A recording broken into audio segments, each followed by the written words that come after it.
out the motherfucking pack. Right out But the niggas don't know pass. how to act. Hello, hello, hello, and welcome back to yet another college football video. I'm excited for this one, man. I did the SEC, all of that shit. I did the Big Ten, went through all of that, and I got the Big 12 here, man. And I kind of got myself hyped a little bit for the Big 12 upcoming. They're not really getting a lot of attention because Texas, Oklahoma left. Nobody's really paying them any mind. But keep in mind, guys, there will be a Big 12 champion, at least one Big 12 team in the college football playoff because the new rules, the top five conference champions get in. So one of these teams is going to play a very, very big role in the overall fate of the country next season. So keep that in mind. And on top of that, it's just a lot of good teams. It's a lot of exciting matchups. It's a lot of teams on the rebound looking to bounce back, or, trying to take over. It's a vacuum now of power in the Big 12. Who's going to take over? I'm excited to talk about it. So without further ado, thanks for watching, and let's get right into it. Oh shit, one second. So used to fucking screen sharing. All right, we got the trusty notepad. Got like 7, 8 pages here worth the teams to talk about. So before my mic dies, because it almost certainly will in this video, let's get right into it. Starting off with Baylor. Baylor won the Big 12, what was it, 2 years ago, 3 years ago, something like that. But last season they were tied for the worst record in the conference. And the problem with that, they had 8 games where they allowed 30 or more points. That's not too good for Baylor. And to go from bad to worse, they have 11 games in a row next season where I would not pick them to win. So it's yeah, it's not looking good for Baylor. Dave Aranda, head coach, it could be wraps for him. Not saying he'll get fired, but to go from the pinnacle, winning the Big 12 to where they're gonna finish after this year, it's gonna be tough, man. They just don't have the firepower offensively. Obviously, as we've seen, they can't stop other teams from scoring. I see 3 wins, maybe 4 if they're lucky, and I expect them to finish near the bottom of the conference. How the mighty have fallen. Next up, we got Arizona. Arizona here had their first 10-win season since 2014. They won their last 7 games in a row, including 5 wins over top 20 teams. They lost all three. They only lost 3 games. All 3 of those games were by one score. Okay, so they were in every game they played, and the ones they weren't in is well, no, yeah, the only ones that weren't close were blowouts in their favor. They lost their head coach to Washington. He is a new Washington head coach. But the majority of players stayed, which is very interesting to me because I was assuming as soon as Washington hired, was it Jed Fish or whatever his name is, I expected guys, to transfer over in waves. I expected all Arizona's good players to go and leave to Washington, but that didn't happen. They stayed at Arizona because I think they know they have a great chance of winning the Big 10 or the Big 12 because that's what I think they can do. They have an extremely workable schedule. Um, their toughest games are Utah, Colorado, and Kansas State. Some of you may look at that and think, well, they beat Utah, they already beat Colorado, and Kansas State isn't too tough. So you could look at that and say, wait a minute, they could win all of those games.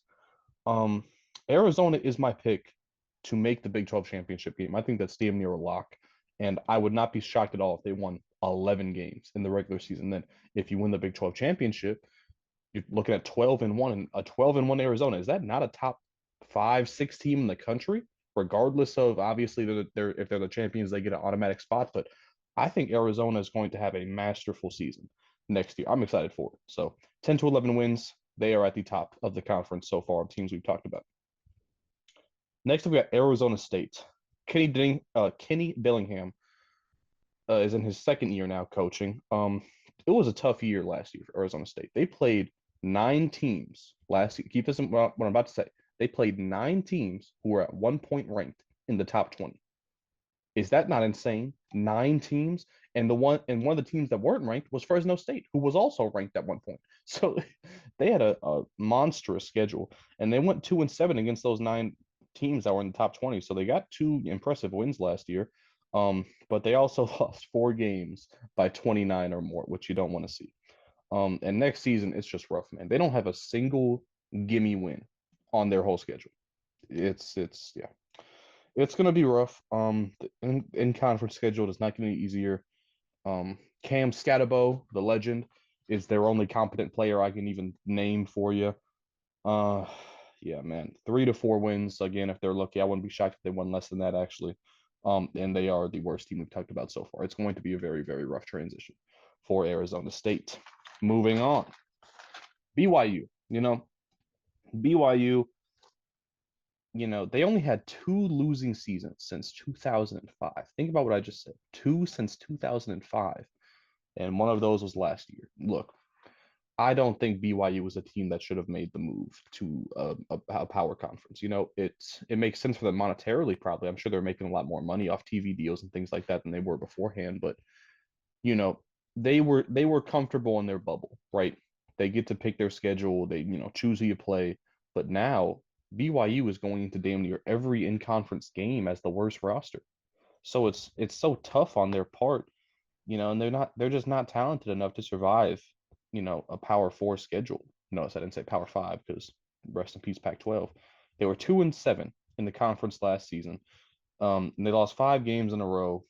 And on their next year's schedule, they have 10 straight games where I would not pick them. 10 in a row. Think about that. And like I said, the roster's just not good enough. And yet I have them losing their first, I have them going back to back losing seasons for the first time in decades. Okay, so yeah, I just don't think it's going to be good for BYU. 4 to 5 wins, um, above Baylor probably, but below Arizona, obviously. Next, I've got Cincinnati. This is a similar story to BYU. Cincinnati was comfortable, dominant even in their respective G5 conference, but tried to bite off more than they can chew, and it's been a very rough adjustment so far, to say the least, for Cincinnati. Scott Satterfield is the head coach, and I do not think that it's just the right look. I don't know him at all personally. I have no reason to dislike the guy, but he will not lead this team to a winning record in the Big 12. I am almost positive about that. They lost 9 out of their last 10 games. The previous season, 4 of those were 20-point or more blowouts. Um, it's just one of the least talented rosters in the conference. So it's not a lot of bright spots. It's not a lot of good things going for Cincinnati right now.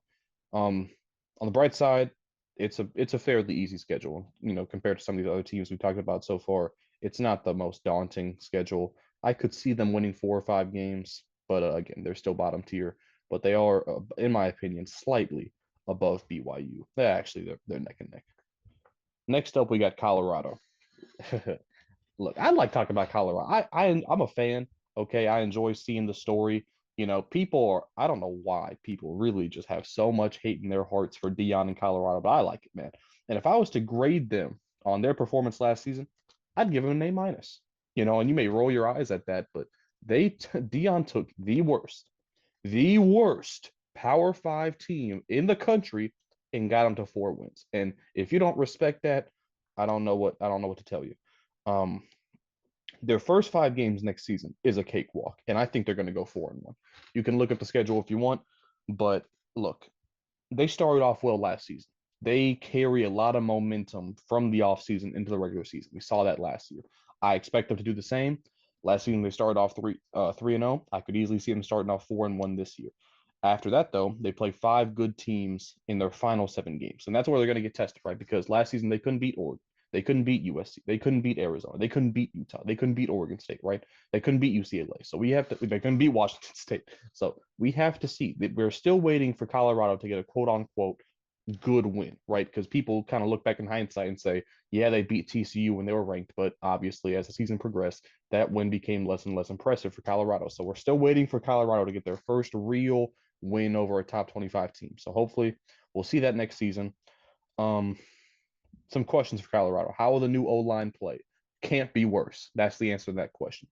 Their defense last season, a lot of people were hating on them because they didn't look good at all in the first half of the season. But the second half of the season, specifically against like UCLA and teams like that, they played pretty well, surprisingly well. Against Arizona, they played really well. Who would have thought Colorado's defense would play better against Arizona than Oklahoma, for example? So, I think they don't get enough credit for what their defense did in the second half of last season.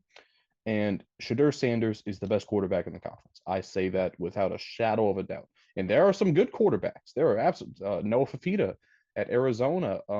Jalen Daniels at Kansas. Like, there are some good quarterbacks in this conference, but Shadur Sanders is easily the best in my opinion. So I see a 7 or 8 win season for Colorado. Certainly 8 if you throw in a bowl game. But look, man, this is the second best team we've talked about so far, easily. And even if you don't like Colorado, look me in the eyes and tell me that BYU, Cincinnati, Arizona State, who they beat last year, or Baylor, please tell me any of those teams are better than Colorado. You can't. So at the bare worst, we can agree on the fact that they are better than at least 4 of the teams in the Big 12, which that alone is impressive, at least. But yeah, second best team we talked about so far. Next up, we got Houston, who is also worse than Colorado. But look, new head coach coming in from Tulane because last season was not a good season for Houston. They finished 4-8. They lost 5 of their last 6 games. So last season wasn't good, obviously. New coach coming in. They did not have a mass exodus of talent, though. They have a sneaky good pass game. I predict that Donovan Smith, quarterback, and they got some receivers on them. Okay, I do think that they will be a fairly entertaining. They're probably going to lose several shootouts, but I think they're going to be a fun team to watch next year, at least in the passing game. They need to run the ball better than they did last season. It was not good enough. Bright side though, in a workable schedule. Okay, so we got a new head coach. I think it's like Willie Fritz or something like that. First year, not a lot of expectations. I think they could shock some people. I think they could pull off some wins that people necessarily, aren't expecting. So they could win 5, they could win 6, they could win 7. I'm not sure what to expect from Houston, but I think they're better than the 4 teams I talked about Colorado being better than, but I do think they're slightly below Colorado. I don't have as much trust in Houston as I do for Deion and Colorado. So the third best team we talked about so far. I predict 5 to 6 wins. Next up, we got Iowa State. Iowa State, I personally wrote them off completely after the preseason controversy involving their quarterback, the gambling shit. I was like, oh man, it's just you can't bounce back from that, certainly, right? Well, they did. Pulled off 7 wins. And not only that, they pulled off 7 wins after starting out 2 for 3.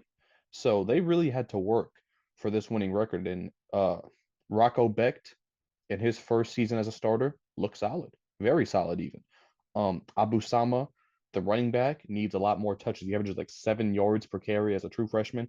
Get him the ball more. That could provide some very good results.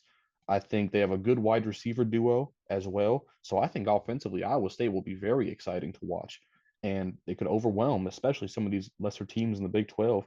And looking at their schedule, they should start either 4-1 or 5-0 if they could beat Iowa. That would be massive. If Iowa State starts 5-0, well, you're certainly looking at probably a top 20 ranking. And on top of that, everybody would have them favored most likely to at least make the Big 12 championship game. So that would be massive for them. I'm not going to go as far to say that will happen, but I do think 7 to 8 wins and certainly 8 wins with the bowl game. I would like to see them improve on last season, which I think is possible. So I'm looking forward to Iowa State. They're right neck and neck with Colorado, even though I think they're slightly worse. And I do have them above Houston as the third best team we've talked about so far. Next up, we got Kansas. Man, honestly, I'm getting this might sound a little crazy. I'm getting Ohio State vibes with Kansas. Let me tell you what that means. A lot of Ohio State's players that could have went to the draft decided to return.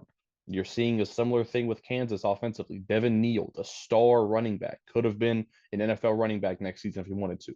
He decided to return to Kansas because I think, and certainly he and a lot of their other players, multiple receivers return. They think that Kansas is going to break out this year. And I agree. They've had back-to-back winning seasons. And look, this all depends on if Jalen Daniels can stay healthy, right? Because I think at this point, nobody's really denying the talent that's there. It's just, can he stay healthy for a whole season? It's 2 years in a row now where he's gone down and stayed out for a long portion of the season. So if he can stay upright, please, Jalen Daniels, stay upright. I do think Kansas is going to make the Big 12 championship game. Look, they have a very, very easy schedule and could even start out 7-0. I'm not saying they will. I think 6-1 is more likely, but they could start out. So, can you imagine? They started out 5-0 2 years ago. Guess what? Jalen Daniels was healthy. They started out 5-0, lost this close with a backup quarter. Jalen Daniels got hurt against TCU, lost this close to the team that made the national championship game. So Kansas, look, man, I, I'm pushing the Kansas hype train. I tried to last year. Jalen Daniels got hurt, so I was unable to. But they could easily win the Big 12 and make the college football playoff. If you think I'm sounding crazy, I'm not. If they start 7-0, which is very possible, they're easily going to be ranked in the top 15. No question. They could be ranked in the top 12. Um, I see 9 to 10 wins, 9 at worst, absolutely 10 wins, and a Big 12 championship appearance. They're not better than Arizona on paper, I don't think. But I think they could beat Arizona in the Big 12 championship game. So I'm looking forward, man, to Kansas. I will be pushing Kansas as hard as any team in the whole country. They might be. Let me hold back on this. Last year, I kind of picked Washington preseason as my favorite team to root for. It might be Kansas this. I'm gonna be rooting for them regardless, but I have not made my official team, fandom statement yet. So it might be Kansas though. They're up there, man. I love Kansas. Second best team we've talked about so far. Next, we got Kansas State. So Kansas State last year was very overlooked. They were slept on. As the defending Big 12 champions who beat TCU, nobody was talking about them. I didn't know why. I had them in my top 15 preseason. They finished the season around 18, I believe. So I think they had a good year, but they lost a couple close games. They only lost 3 games, I believe, if I'm not mistaken. I believe they lost three or four, but they lost to Missouri, top 10 team, Texas, top 10 team, lost both of those by 1 score. They lost to Oklahoma State, made the Big 12 championship game. So they lost close games to big teams. I like that. That's like the Arizona effect I was talking about earlier. Um, they finished strong. They won 3 out of their last 4 games. And look, we know they're well coached, but offensively, Kansas State has lost a lot, right? Will Howard obviously transferred to Ohio State. Um, their best receiver, Phillip Brooks, no longer in college. Look, they're going to have to rely on a new QB, brand new, young QB, never really has any experience. And the receivers, I'm not in love. I'm not in love with what they got at wide receiver. DJ Giddens, the stud running back, needs at least 300 touches next season. I would even be closer to 320, 325 for DJ Giddens. Hope that he can get 2,000 yards from scrimmage, which he certainly can. But they have 5 losable games on their schedule. That's why I see 5 losable games, and it's just going to be rough. New quarterback. I don't care how well coached you are.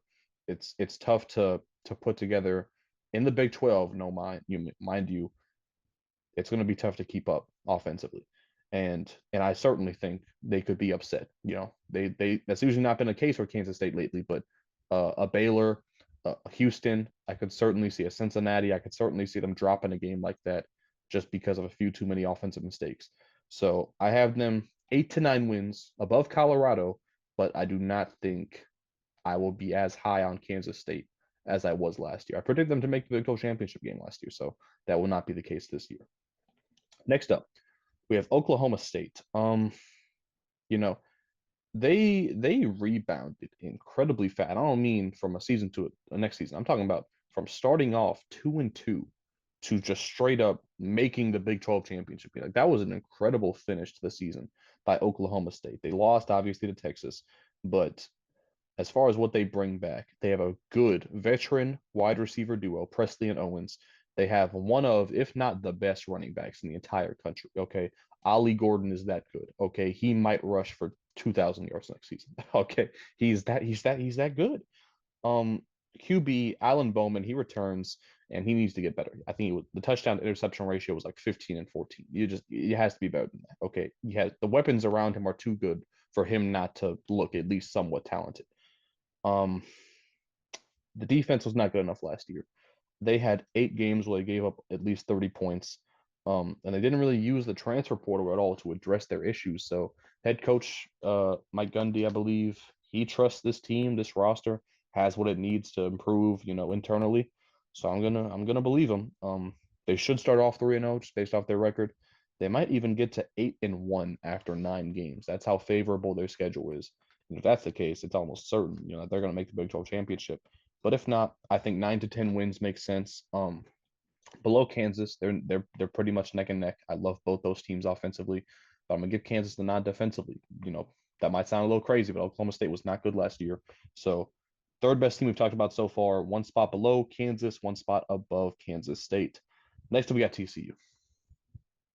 Pour one out for TCU. I don't got anything around. I guess I'm fucking some unopened mouthwash. Pour it out for TCU, man. how the mighty have fallen from a national championship game. Well, getting dog walked, getting manhandled, eviscerated in the national championship game to just back to being an irrelevant Big 12 team. I hate to be so blunt and so upfront about it, but that's what's happening here. They lost too much talent over the last 2 years. I mean, it's just they can't compete, man. They're not recouping the talent even close to as much as they're losing it. They just have nothing impressive. Like I couldn't point to a single player on offense or defense that's like, man, this guy. I know they're not a good team, but this guy here, I can't do that. I could have done that with Amani Bailey. I could have done that with Josh Newton. They're both off to the NFL. Um, the good news, they only have 4 losses next season on their schedule that I could just point to and completely just pencil in as a loss. So they should be happy if they got to 6 wins next year, but I'm not so sure about that. I think 4 or 5 might be in the cards. They're below Houston though. They are still in that bottom tier of teams, unfortunately. Next up, Texas Tech. Texas Tech was getting a lot of hype last year, by me included. I think I certainly probably said something about Texas Tech 1 or 2 times, but they did not live up to it. Week 1, they lost to Wyoming. Then they lost to Oregon, and everybody wrote them off. There's no way they come back from this. Well, they kind of did. They started off 3-5 over, so just a really, really bad start. But they won 4 of their last 5 games, got to 7 wins. And look, Taj Brooks is returning. Okay, he is the most important player on this entire team. He is coming back. He is a dominant running back. He got around 300 some touches last season. He needs about 350. I'm gonna keep it real, man. If you're not a good team and you got a great running back, you got to feed him, man. You just have to. If he does not get like 18, 1900 yards per scrimmage next season, I'm not so sure they're gonna finish the winning record. With that being said, they brought in an entirely new wide receiver core via the transfer portal, which I like. Josh Kelly being the leader of those 3, coming from Washington State, had a really good year last season. I'm excited to see what he can do. They are bringing back the same quarterback from last season, who was not too impressive in my opinion, but hopefully he can get better. Um, this is the thing about their schedule, guys. It's a very easy schedule. It's certainly at the first 10 games even. They could start 9-1. But almost certain, I'm not gonna say almost certain, they should start 7-1. But if they're good, if they're legit, they should start 9-1. Okay. Now I know it's tough for a team that started out 3-5 the year before to just say they're not going to get upset, they're not going to drop any losable games, they're going to go 9-1. But if they're that good, if the moves they made worked out, if Taj Brooks is playing like a Heisman level player, which he certainly could, they could start 9-1. Okay. And look, they have no expectations, I'm sure. Nobody's going to hype up Texas Tech like they were last season.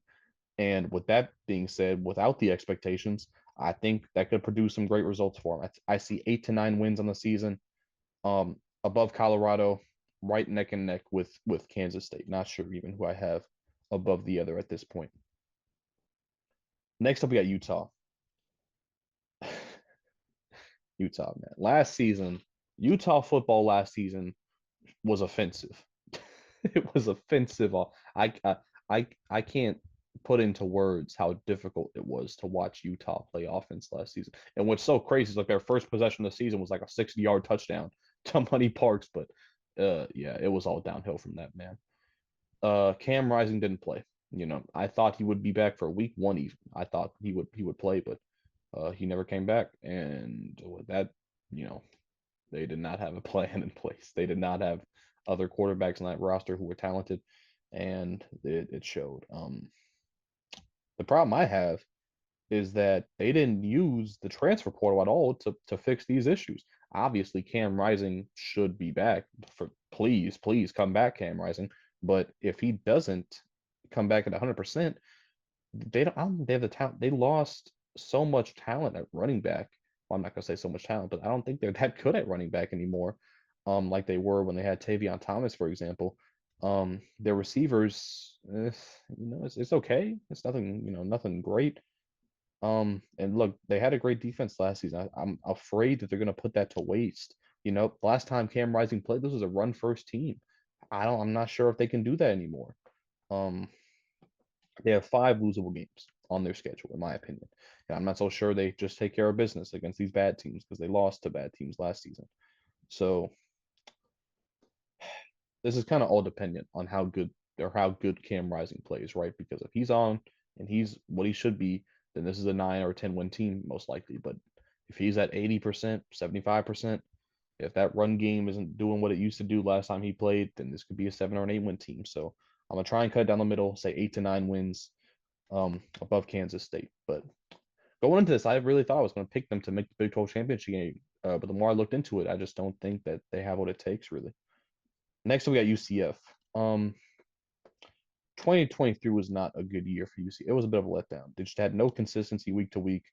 They on a 5-game winning streak, then they lose 3 in a row. And they beat the brakes off Oklahoma State. They beat the brakes off Oklahoma State, who was a Big 12 championship team. So that just makes no sense to me. Then the next week they lose. So I hope that they can put it together better this year. RJ Harvey, stud running back, returns. Kobe Hudson returns. He's the new wide receiver one there. They got KJ Jefferson in the transfer portal. So he kind of is similar to what they had last season in John Reese Plumlee, except I just think he's better. So if they just do exactly what they were doing last year offensively, but you got to upgrade a quarterback who should turn it over less. I think this could be a really, really good. I think it's going to be an exciting team. That's the thing. They got so many teams in this conference: Texas Tech, UCF, Colorado, Kansas, Arizona. Like you got so many Houston. You got so many teams who are going to be so fun to watch offensively, and UCF might be the best out of all of them. So and there's a lot of games. They got a lot of games where I don't know who I'd pick. So it's tough to kind of predict how they're going to be because they weren't a consistent team last year. It's tough to predict that, but there's only one game where I would just straight up say that they're not going to win in their whole schedule. So take that for what you will. I see 7 to 8 wins, and I'm going to have them tied with Colorado actually because they play each other. I think whoever wins that game is going to finish with a better record. So I'm going to have them tied with Colorado actually. Both teams not great defensively last year.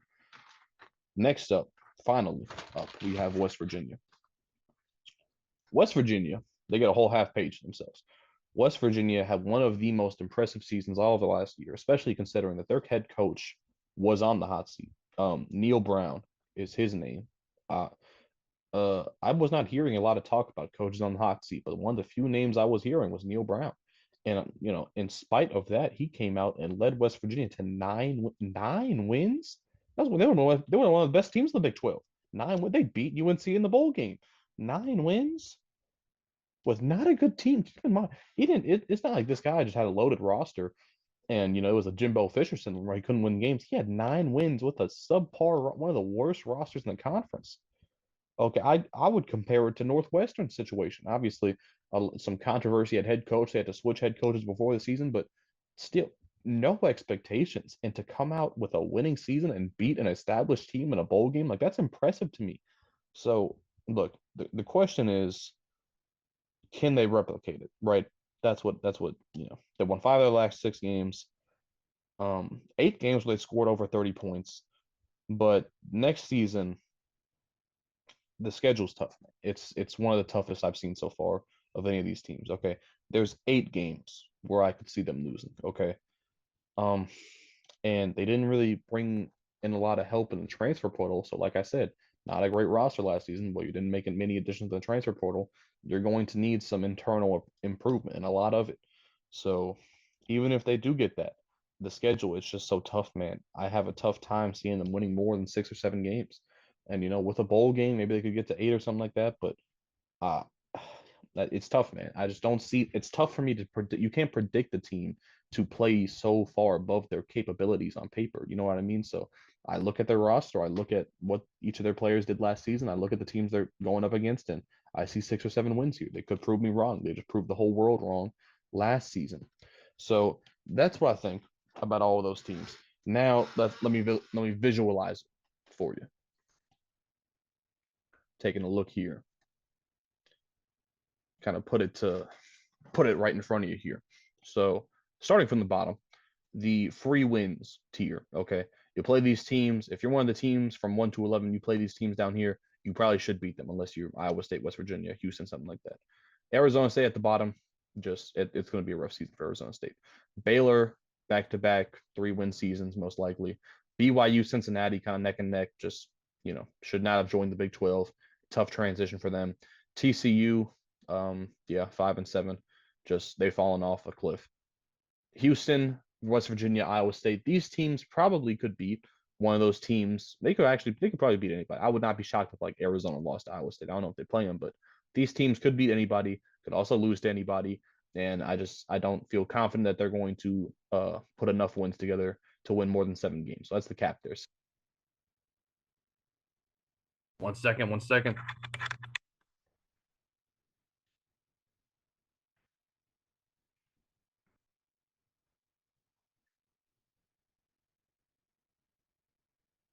Wait. Y'all can hear me? Okay, we're good. Sorry. I knew my mic was gonna fucking die. What was it? All right, what was I saying? Uh yeah. 5 to 7 wins. That's why I think of that mid-tier category. Next up, this is what I love about the Big 12. There's so many teams that I could really see just having a breakout season and even making the Big 12 championship game. So that includes Oklahoma State, Utah, Texas Tech, Kansas State, Colorado, UCF. All of these teams, I think, if they played to their capabilities, will win more than 8 games or at least 8 games. Um, Oklahoma State probably the most likely to all these teams to make the Big 12 championship game. But I'm gonna throw Colorado and I'm gonna throw UCF in there. If their offenses play like they should, then they're gonna look dominant at times. So all these teams could beat anybody, and I think these teams should not lose to the bottom tier teams. I could definitely see it with Colorado and UCF and even Utah, but Texas Tech even certainly. So yeah, it's this is the meat of the Big 12 right here are these 6 teams in the blue category. But my top 2, these are my picks to make the Big 12 championship game and to also possibly make the college football playoff. I'd bet a good amount of money that one of these 2 teams is going to the college football playoff next year, Arizona or Kansas, which is great to that sounds amazing. I hope it's Kansas because that would just be so monumental. But look, these are both great offenses. I know Kansas is well coached. We're gonna have to see Arizona first year coach. Can he do the impossible and just win a conference his first year? That would be massive. But I think these 2 teams, what they have over a lot of these other teams, is they each have top 3 quarterbacks in the whole conference. I think it's going to help. Kansas has a great running back. Arizona has possibly the best receiver.